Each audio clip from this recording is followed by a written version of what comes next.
हौसलों से मिलता है सफलता का मुकाम, आसान नहीं है इस दुनिया में कमाना नाम। ये दो लाइन जगदीप साहब के जीवन पर एकदम फिट बैठती हैं। उनके जीवन की कहानी अपने आप में एक प्रेरणादायी कहानी है। सैयद इश्तियाक अहमद जाफरी इनका असली नाम था। पिताजी दतिया में बैरिस्टर थे। ये 6 भाई बहनों में सबसे छोटे थे। देश आज़ाद होने से पहले इनके पिताजी का इंतकाल हो गया। इससे इनके परिवार की आर्थिक स्थिति अत्यंत दयनीय हो गई। देश जब आज़ाद हुआ तो इनके बड़े भाई बहन पाकिस्तान चले गए, पर इनकी मां ने पाकिस्तान जाने से मना कर दिया और वे नन्हे जगदीप को लेकर बॉम्बे आ गईं और यतीम खाने में रोटियां बनाने लगीं। नन्हे जगदीप को माँ का दर्द देखा नहीं जाता था। उसने जब देखा कि अन्य बच्चे भी काम करके पैसे कमा रहे हैं तो उसने भी तय किया कि वह भी काम करेगा। माँ के लाख समझाने के बाद भी 6 वर्षीय जगदीप सड़कों पर कंघे, साबुन आदि बेचने का काम करने लगा। एक दिन जब जगदीप सड़क पर साबुन बेच रहे थे तब एक आदमी इनके पास आया और इनसे पूछा कि फिल्मों में काम करोगे। जगदीप ने पूछा यह क्या होता है, क्योंकि गरीबी के कारण उन्होंने कभी कोई फिल्म नहीं देखी थी।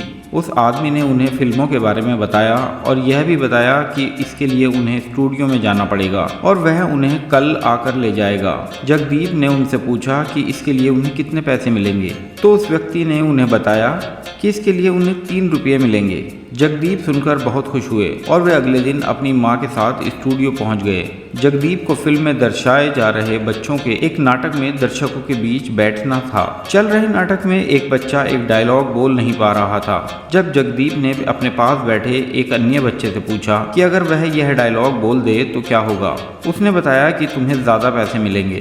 तब जगदीप ने फिल्म डायरेक्टर से बोला कि यह डायलॉग मैं बोल सकता हूँ। तुरंत जगदीप के चेहरे पर दाढ़ी मूछें लगाई गईं और जगदीप ने बहुत ही आसानी से वह डायलॉग बोल दिया। इसके लिए उन्हें 6 रुपए मिले। यह फिल्म थी B.R. चोपड़ा की अफसाना। इसके बाद जगदीप को बाल कलाकार के छोटे मोटे रोल मिलने लगे। फणी मजूमदार की फिल्म धोबी डॉक्टर, इसमें इन्होंने किशोर कुमार के बचपन का रोल निभाया था। इसके रेसेस महान निर्देशक बिमल रॉय ने देखे और वे जगदीप के अभिनय से इतने प्रभावित हुए कि उन्हें कालजयी फिल्म 2 बीघा जमीन के लिए इन्हें अनुबंधित कर लिया। यह जगदीप के जीवन का टर्निंग पॉइंट था।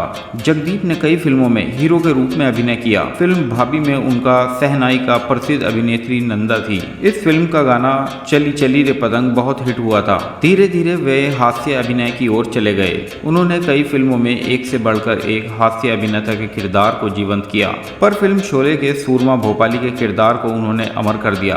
फिल्म शोले की मूल पटकथा में सूरमा भोपाली का किरदार नहीं था। फिल्म की शूटिंग भी पूरी हो गई थी।